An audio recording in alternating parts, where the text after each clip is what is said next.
नमस्कार. स्वराज मध्ये आपल्या सर्वांचं मनपूर्वक स्वागत. उन्हाळ्याच्या सुट्टीमध्ये गावाकडे आली आहे आणि गावाकडे आल्यानंतर वाळवण्याचे पदार्थ तर व्हायलाच हवे. त्यामुळे आज आई आपल्याला कुठला पदार्थ दाखवणार आहे? मी आज आपल्याला ज्वारीच्या बिबड्यांची रेसिपी दाखवणार आहे. ज्वारीचे हे बिबडे खानदेश आणि वऱ्हाडातील खूप पारंपरिक आणि जुना असा खाद्यप्रकार आहे. 100 वर्षापेक्षा जास्त जुना हा एक खाद्यप्रकार आहे आणि अजूनही सर्वत्रच हा पदार्थ आवडीने बनवला जातो आणि खाल्ला जातो. ह्या पदार्थाची रेसिपी जरा किचकट आहे, पण आईने अगदी सोप्या पद्धतीने तुम्हाला कमीत कमी 1 किलोच्या प्रमाणामध्ये हे बिबडेची रेसिपी दाखवली आहे. चला तर व्हिडिओला सुरुवात करूया. बिबळे बनवण्यासाठी आपल्याला लागणार आहे 1 किलो ज्वारी. ही 1 किलो इथे मी नवीन ज्वारी घेतली आहे. शक्यतो हे नवीन ज्वारीचेच पापड करतात, खूप छान होतात. सर्वप्रथम आपण ज्वारी स्वच्छ धुवून घेऊ.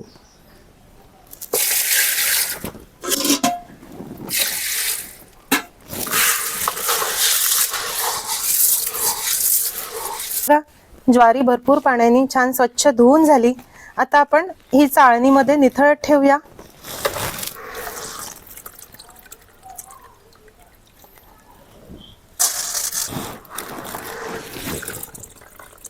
आज इथे आम्ही कमीत कमी 1 किलोचं प्रमाण दाखवत आहे. गावाकडे तर हे अगदी 8 किलो 10 किलो ह्या पट्टीमध्ये बनवले जातात. ज्वारी 2 मिनिटाकरता निथळली. आपण आता खलबत्त्यामध्ये कांडून त्याची साल काढून घेऊया.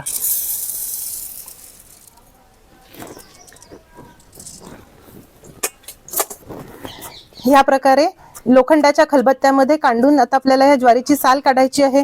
पूर्वी तर उखळामध्ये कांडून याची साल काढायचे. आता आपल्याला कमी प्रमाणात बनवायचं असेल तर तुम्ही मिक्सरला पल्स मोडला किंवा फूड प्रोसेसरला देखील ह्या ज्वारीची साल काढून घेऊ शकतात. गावाकडे भरपूर प्रमाणामध्ये हे ज्वारीचे पापड बनवतात, त्यामुळे कांडप केंद्रामध्येच ज्वारी कांडून मिळते, ज्वारी कांडूनही मिळते आणि कांडप केंद्रामध्येच त्या मशीनमध्ये कोंडा देखील वेगळा करून मिळतो. अगदी सोपं हे गावाकडे आता झालेलं आहे. ज्वारी कांडून झाली. हे बघा कसा कोंडा निघलाय त्याचा. आता तो आपण चाळून घेऊ. ते मोठी चाळणी घेतली आहे. आता आपण ते चाळून घेऊ. ज्वारी आपल्याला चाळून घ्यायची आहे आणि यातील कोंडा आपल्याला वेगळा करून घ्यायचा आहे. ज्वारी चाळून झाली. यातील कोंडा मी वेगळा करून घेतलाय. आता हा जो कोंडा आहे ह्याचा आपल्याला उपयोग नाही. तुम्ही हवं तर ह्याचे लक्ष्मणे करू शकतात. याची रेसिपी आईने दाखवली आहे. गव्हाच्या कोंड्याचे, ज्वारीच्या कोंड्याचे लक्ष्मणे बनवतात. आणि नसेल काही करायचं तर तुम्ही गुरांना हा कोंडा देऊ शकता. ह्याची आपल्याला आवश्यकता नाही. आता आपण ही ज्वारी भिजत घालूया. काढलेली ज्वारी आपण आता धुवून घेऊया. ह्या ज्वारीची आपण साल काढून घेतली तरी देखील एक वेळा ही पाण्याने स्वच्छ धुवून घ्या, म्हणजे बारीक जर काही कोंडा असेल तर तो निघून जाईल. आता ही धुतलेली ज्वारी आपल्याला अशा माठामध्ये किंवा रांजणामध्ये घालायची आहे. हे पारंपरिक असं मडकं आहे. ज्वारीचे पापड, सांडोळे आणि बिबळे हे आंबवण्यासाठी हे मडकं वापरलं जातं. माझ्या पणजी आजींच्या सासूबाईंचं हे मडकं आहे. 100 वर्ष तरी जुनं असेल. आजीने देखील अगदी जपून वापरलं आणि आता आई देखील अगदी जपून हे वापरत आहे. गावाकडे अशाच प्रकारचे मडके किंवा रांजणामध्ये हे भिजवतात. तुम्ही स्टीलच्या भांड्यामध्ये देखील हे भिजवू शकतात. हल्ली तर बरेच जण प्लास्टिकच्या बादल्यांमध्ये वगैरे देखील भिजवतात, पण पारंपरिक पद्धतीने असं हे मडक्यातच भिजवलेलं असतं. किती सुबक असा हा माठ किंवा हे मडकं आहे. तुमच्या गरजेनुसार असे लहान मोठ्या आकाराचे मडके पूर्वी वेगळे हे बनवलेले असायचे. धुतलेली सर्व ज्वारी आता आपल्याला ह्या मडक्यामध्ये घालायची आहे. ज्वारी भिजेल एवढं यात आता पाणी घालूया. पाणी कमी व्हायला नको, नाहीतर ज्वारी काळी पडते. आम्ही यामध्ये भरपूर असं पाणी घातलं. यामध्ये पाणी कमी व्हायला नको, नाहीतर ज्वारी काळी पडते. कपड्याने वरून बांधून घेऊया. या प्रकारे पातळ कपड्याने हे झाकून आपल्याला असं बांधून ठेवायचं आहे. बांधलेलं हे मडकं आता आपल्याला 5 दिवसासाठी उन्हामध्ये ठेवायचं आहे. जर उष्णता कमी असेल तर 6 दिवस हे आपल्याला भिजवायचं आहे. आणि हे भिजवत असताना यातलं पाणी वगैरे बदलवायचं नाही. हे ज्वारी आपल्याला नीट आंबवून घ्यायची आहे. त्यामुळे फक्त मध्ये मध्ये हे काढून जर यातील पाणी कमी झालं असेल तर यामध्ये पाणी घाला. तांजण आहे हे आता आम्ही उन्हामध्ये ठेवतो आणि ज्वारी आंबल्यानंतर मी तुम्हाला हे दाखवते. 5 दिवस ही ज्वारी आपण भिजवून घेतली. आता ती काढून धुवून घेऊया. 6व्या दिवशी सकाळी सकाळीच आपल्याला ही ज्वारी काढायची आहे आणि धुवून घ्यायची आहे. पूर्ण 5 दिवस आम्ही ह्याचं पाणी बदलवलं नाही, असंच ठेवलं आहे. त्यामुळे आता ही छान आंबट अशी झाली आहे. आता ही ज्वारी आपण जरा निथळवून घेऊ. अगदी 100 वर्षापेक्षा जुना हा पदार्थ आहे आणि वराडामध्ये, खानदेशामध्ये जर तुम्ही आलात तर घरोघरी हा पदार्थ बनतोच बनतो. पूर्वीच्या काळी असे वेगवेगळे खाऊ किंवा स्नॅक्सचे पदार्थ घरात नसायचे, त्यामुळे पटकन हा भाजलेला पापड खाल्ला की सर्वांचंच भूक शांत व्हायची. त्यामुळे भरपूर प्रमाणामध्ये अजूनही गावाकडे हे बनवतात. ज्वारी काढून झाली, ही आता आपण धुवून घेऊ. अशा एका मोठ्या टोपल्यामध्ये आता ही ज्वारी घेतली. आता आपण पाण्याने स्वच्छ धुवून घेऊ.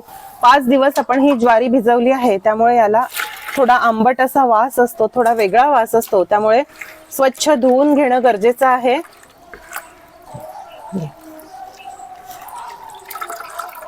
आई, आपल्याला ही किती वेळ पाण्याने धुवायची आहे? एका पाण्याने धुतले तरी चालतं. चालेल. पुन्हा ज्वारी निथळायला ठेवायची आहे. 10 मिनिटाकरता हे आपण आता निथळत ठेवू आणि कापडावर वाळत टाकू.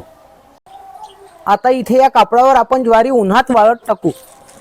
अगदी कडकडीत ही ज्वारी आपल्याला वाळवून घ्यायची आहे, त्यामुळे कापडावर नीट पसरवून घ्या.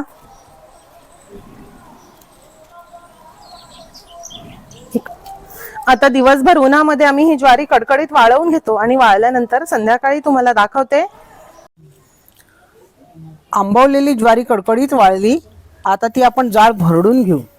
अगदी जो आपला जाड सुजीचा रवा असतो तशी रवाळ ही आपल्याला भरडायची आहे. बारीक फाईन पीठ याचं करायचं नाही. मी तुम्हाला भरडल्यानंतर ही ज्वारी दाखवते. बिबळ्यांचा घाटा भरडून घेतला. हे बघा, किती छान रवाळ आणि चरचरीत असं हे पीठ आहे. ह्याच पद्धतीचं आपल्याला हे ठेवायचं आहे. हे जे घाट्याचं पीठ आहे हे कोरड्या हवाबंद पिशवीमध्ये जर तुम्ही फ्रीजमध्ये ठेवलं तर वर्षभर देखील टिकते. आयत्या वेळी जर नाश्त्यासाठी घाटा बनवून खायचा असला तरी देखील हे पीठ वापरतात. घाट्याचं पीठ एका डब्यामध्ये टाकू. हे जे घाट्याचं पीठ आहे हे आपण रवाळ दळलेलं असतं, त्यामुळे दुसऱ्या दिवशी जर बिबडी करायची असतील तर आदल्या दिवशी आपल्याला हे ओलवून ठेवायचं असतं, म्हणजे भिजवून ठेवायचं असतं. तेव्हाच हा घाटा खूप छान होतो. यामध्ये आवश्यकतेनुसार पाणी घालू. हे घाट्याचं पीठ आपल्याला भिजवून घ्यायचं आहे. हे बघा, पाणी घालून हा घाटा आम्ही अगदी सरसरीत असा भिजवून घेतला आहे. आता यावर झाकण ठेवून आपल्याला रात्रभरासाठी हा भिजत ठेवायचा आहे. बरोबर ज्या दिवशी सकाळी तुम्हाला बिबडी बनवायची आहे त्याच्या आदल्या दिवशी संध्याकाळी किंवा रात्री तुम्ही हा घाटा असा सरसरीत भिजवून ठेवा. झाकण ठेवू आणि रात्रभरासाठी भिजत ठेवू. घाट्याचं पीठ रात्रभरासाठी भिजलं आहे.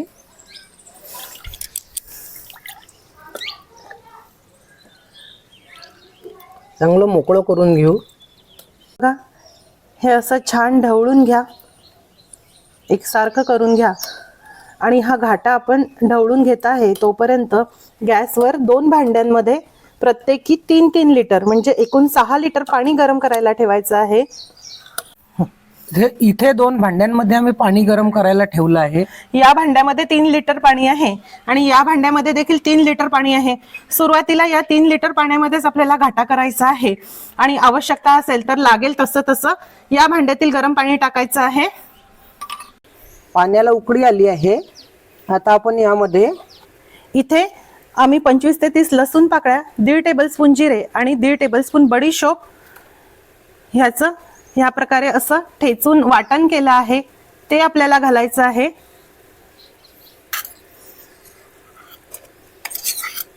ओबड-धोबड असं ठेचलेलं आहे ते वाटण घाला. 2 टेबलस्पून तीळ घालूया. 1.5 टेबलस्पून मीठ घालूया. मिठाचं प्रमाण तुम्ही तुमच्या आवडीनुसार कमी अधिक करू शकतात. साधारण 1.5 टेबलस्पून मीठ इथे घातलं आहे. आईनी असं 1 मूठ गच्च भरून मीठ घातलं आहे. हिरव्या मिरचीची पेस्ट घालूया.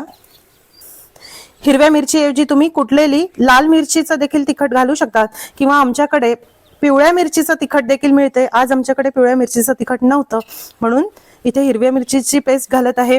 लाल बारीक तिखट जर तुम्ही घातलं तर बिबड्यांचा रंग हा खूप लालसर येऊन जातो, भाजल्यानंतर इथे खूप लाल लाल दिसतात.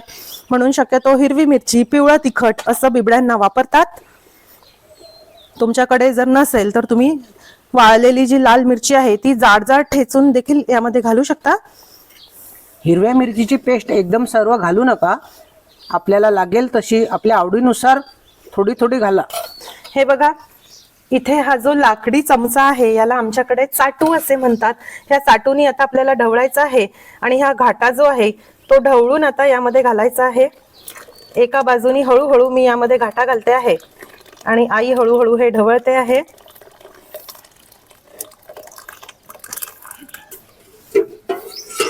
यामध्ये थोडं गरम पाणी मी घातलं आहे आणि पुन्हा हा डबा विसळून यामध्ये घालते आहे.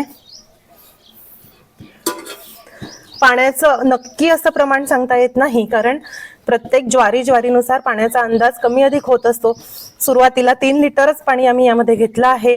आता हळूहळू घाटा जसा जसा शिजेल तसं तसं यामध्ये पाणी घालत जाणार आहोत. शेवटी मी तुम्हाला सांगेल की आम्हाला 6 लिटर पैकी टोटल किती पाणी लागलं. आई आता यामध्ये लागेल तसं तसं पाणी घालत आहे आणि चाटूनी या प्रकारे हे ढवळून घेत आहे. जेव्हा जास्त प्रमाणामध्ये बिबडे बनवतात तेव्हा ते चुलीवर मोठ्या भांड्यामध्ये बनवतात आणि सकाळी 4 वाजेला अंधारातच हा घाटा बनवण्याची प्रोसेस सुरू झालेली असते. आज हे बघा, आई ज्या प्रकारे सतत हे ढवळत आहे तसाच आपल्याला हा घाटा ढवळत राहायचा आहे, म्हणजे गाठी होणार नाही. हे बघा, ह्या घाट्याला छान उकळी आली आहे आणि आम्ही यामध्ये थोडं थोडं करून पूर्ण 6 लिटर पाणी घातलं आहे आणि थोडं कमी वाटत होतं म्हणून अजून 1 लिटर पाणी, असं टोटल 7 लिटर पाणी या घाट्यामध्ये घातलं आहे. आता घाट्याची कन्सिस्टन्सी अगदी व्यवस्थित आहे. हे बघा, ह्या प्रकारची कन्सिस्टन्सी आपल्याला हवी आहे. शिजल्यानंतर अजून हा थोडा घट्ट होईल. आता ह्या स्टेजला आम्ही तिखट आणि मिठाचं प्रमाण देखील चाखून बघितलं तर मीठ जरा कमी वाटत होतं म्हणून 1.5 टेबलस्पून मीठ पुन्हा अजून यामध्ये घातलं आहे. त्यामुळे असा घाटा शिजल्यानंतर तुम्ही तुमच्या आवडीप्रमाणे तिखटा मिठाचं प्रमाण यामध्ये वाढवू शकता. आता यामध्ये गाठी वगैरे अजिबात नाही. आता यावर अर्धवट असं झाकण ठेवू आणि मंद आचेवर बरोबर अर्धा तासासाठी हा घाटा शिजवायचा आहे. ज्वारी ही कणीदार आहे त्यामुळे हे शिजायला वेळ जरा जास्त लागतो. हा घाटा जर नीट शिजला नाही तर बिबड्यांचे तुकडे पडतात. जेव्हा मोठ्या प्रमाणावर हा घाटा बनवतात तेव्हा चुलीवर अगदी 2-2.5 तासासाठी हा घाटा शिजवला जातो. आपला कमी प्रमाणात आहे तर अर्धा तासात शिजून होईल. घाटा अर्ध्या तासासाठी शिजला. हे बघा, अगदी मस्त शिजला आहे आणि या घाट्याला छान चकाकी आली आहे. ट्रान्सपरंट हा घाटा झाला आहे. आता घाटा बिबडे थापण्यासाठी तयार आहे. हा तयार झालेला घाटा ह्यावर कच्च्या शेंगदाण्याचं तेल घालून खातात किंवा गूळ आणि कच्च्या शेंगदाण्याचं तेल घालून खातात आणि बरेच जण पिठी साखर आणि दूध घेऊन देखील घाटा खातात. हा घाटा चवीला अप्रतिम लागतो. तुम्हाला जे मी पीठ दाखवलं होतं त्या पिठापासून आम्ही नाश्त्यासाठी असा घाटा सकाळी सकाळी बनवतो. खूप मस्त लागतो. आता आपण याचे बिबडे थापून घेऊ. हे बघा, इथे ताटावर आता काकूनी हे ओलं करून असं जाड कापड अंथरून घेतलं आहे. सर्वच ताटावर असे हे जाड ओले कापड अंथरत आहे. या कापडावर आपल्याला हे बिबडे थापायचे आहे. बिबडे लाटायचे नसतात, ती हाताने थापायचे असतात. हे बघा, एक डाव भरून हा घाटा आता आपल्याला ह्या ओल्या कापडावर घालायचा आहे. पाण्याने हात ओला करून आता हे पसरवायचं आहे. घाटा गरम असतानाच बिबडे थापायचे असतात. थंड पाण्यामध्ये हात जरा भिजवून घ्यायचा आणि हे बिबडे थापायचे. मोठे मोठे छान हे बिबडे थापायचे, म्हणजे चुलीवर किंवा गॅसवर नीट भाजता यायला हवे. बिबडे तळण्याची आवश्यकता नसते, ते भाजूनच खातात. बघा, काकू किती छान हे बिबडे थापत आहे. गावाकडे सर्वजणी एकमेकींचे बिबडे थापायला येतात आणि सगळेजण एकमेकांना मदत करत असतात. हे बघा, पटापट असे हे बिबडे थापायचे आहे गरमागरम असतानाच. आज कमी प्रमाणात आहे म्हणून आत्या, काकू, आई आणि मी आम्ही एवढेच जण मिळून करत आहे. माझं काम तर फक्त शूटिंगचंच आहे. या प्रकारे सर्व बाजूनी एकसारखं हे बिबडं थापायचं आहे. जाड बारीक जर झालं तर जिथे पातळ आहे तिथे बिबडं भाजताना जळतं, जाड आहे तिथे कच्चं राहतं. बिबडे वाळत घालण्यासाठी इथे खाटेवर धोतर ओलं करून घातलं आहे. सुती धोतर पाण्यामध्ये भिजवून ते या खाटेवर घातलं आहे. आता यावर आपण बिबडे घालून घेऊ. हे बघा, आता बिबडे वाळत घालताना हे धोत्रावर हे ताट ठेवायचं आहे आणि हळूच आता हे कापड उचलायचं आहे आणि पटकन धोत्रावर उलटं घालायचं आहे. हळूच हे सोडवून घ्यायचं आहे. आज आईकडे बिबडे वाळत घालण्याची ड्युटी आहे. हे बघा, सर्व बिबडे इथे धोत्रावर आम्ही वाळत घातले आहे. या 1 किलोच्या घाट्यामध्ये मध्यम ते मोठ्या आकाराचे अगदी 48 ते 50 बिबडे झाले आहे. आता हे उन्हामध्ये आम्ही कडकडीत वाळवून घेतो आणि दुपारी मी तुम्हाला हे बिबडे दाखवते. हे बिबडे अगदी कडकडीत वाळले आहे, छान कोरडे झाले. आता आपण हे सोडवून घेऊया. आता आम्ही हे कापड उलटं करून घेतलं आहे, म्हणजे ह्या खाटेवर बिबडे खालच्या बाजूनी आणि कापड वरच्या बाजूनी घेतलं आहे. आता या बिबड्यांवर आपल्याला असं पाणी शिंपून घ्यायचं आहे. हे सर्व बिबडे आपल्याला ओले करायचे आहे. बघा, सर्व खाटांवरचे बिबडे आम्ही असे ओले करून घेतो आहे. हे बघा, 4-5 मिनिटानंतर आता अलगद आपण हे धोतर असं ओढू आणि हे बिबडं सोडवून घेऊया. एका हाताने दाबा आणि दुसऱ्या हाताने असं धोतर ओढून घ्या. बघा किती छान मोठं हे बिबडं निघालं आहे. आता हे सोडवलेले बिबडे आपल्याला वाळत घालायचे आहे. हे ओले बिबडे कच्च्या शेंगदाण्याबरोबर खायची पद्धत आहे. ओले बिबडे आणि कच्चे शेंगदाणे अप्रतिम असं कॉम्बिनेशन आहे. गावाकडे सर्वांना आवर्जून आवडतात. हल्ली तर शहरांमध्ये देखील खानदेशी आणि वराडी जे दुकान आहे तिथे तुम्हाला ऑर्डरप्रमाणे हे ओले बिबडे मिळतात. आता हे सोडवलेले बिबडे या प्रकारे अजून खाटेवर वाळत घालायचे आहे आणि छान कडकडीत वाळवून घ्यायचे आहे. हे जे वाळत घातलेले बिबडे आहे ह्यावर थोड्या वेळासाठी असं पुन्हा कापड आपल्याला झाकून ठेवायचं आहे. तुम्ही जर हे ओले बिबडे डायरेक्ट उन्हात असेच ठेवले तर ते वागतात, सरळ राहत नाही. त्यामुळे त्याची गड्डी बनवता येत नाही आणि जागा जास्त खातात आणि भाजता देखील नीट येत नाही. त्यामुळे असे आपल्याला हे जरा वेळ झाकायचे आहे, म्हणजे ते सरळ होतात. हे बिबडे आता छान वाळले आहे. आता हे ठेवण्याची, साठवण्याची देखील एक पद्धत असते. सर्व बिबड्यांची गड्डी करून ते ठेवलेले असतात. एकावर एक असे हे बिबडे गोळा करतात. सर्व बिबड्यांची अशी आम्ही गड्डी करून घेतली आहे. आता एका पातळ अशा कापडावर असा पुठ्ठाचा एक तुकडा ठेवायचा आहे आणि ह्यावर आता हे बिबडे ठेवूया.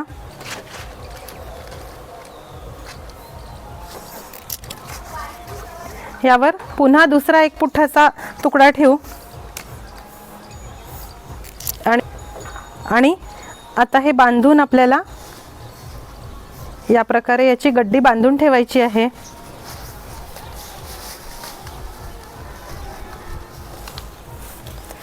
जेव्हा बाहेर गावी प्रवासात देखील आम्ही हे बिबडे पाठवतो तेव्हा याच प्रकारे हे असे गड्डीमध्ये बांधून खोक्यामध्ये ठेवलेले असतात.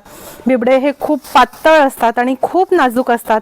वाळल्यामुळे ते छान कडकडीत झालेले असतात. त्यामुळे धक्का लागल्यावर त्याचे तुकडे तुकडे पडायला लागतात. म्हणून ह्या पद्धतीने ते साठवण्याची प्रथा आहे. बिबड्यांची गड्डी तयार आहे. आता हे बिबडे अगदी 1-1.5 वर्ष देखील सहज टिकतात, लवकर खराब होत नाही. अधेमध्ये याला जरा ऊन द्यायचं म्हणजे अगदी भरपूर दिवस टिकतात. हे बिबडे आता मी तुम्हाला भाजून दाखवते. बिबडं भाजून घेऊ. हे बघा, मंद मंद निखाऱ्यावर आम्ही हे बिबडे भाजत आहे. याऐवजी तुम्ही गॅसवर किंवा मायक्रोवेव्हमध्ये देखील हे बिबडे भाजू शकतात. खूप मस्त लागतात. खानदेशामध्ये, वराड्यामध्ये रोजच्या जेवणामध्ये तोंडी लावण्यासाठी आवर्जून हे बिबडे सांडोळ्या भाजतात. खूप मस्त लागतात.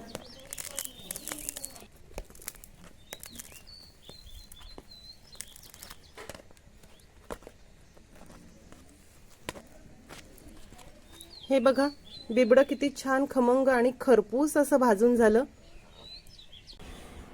अतिशय चविष्ट, खूप खमंग आणि कुरकुरीत असे ज्वारीचे बिबडे तयार आहे. हे बघा किती छान कुरकुरीत हे बिबडे झाले. तुम्ही या पद्धतीने बिबडे नक्की करून बघा. आईची रेसिपी आवडल्यास रेसिपीला लाईक करायला व शेअर करायला विसरू नका.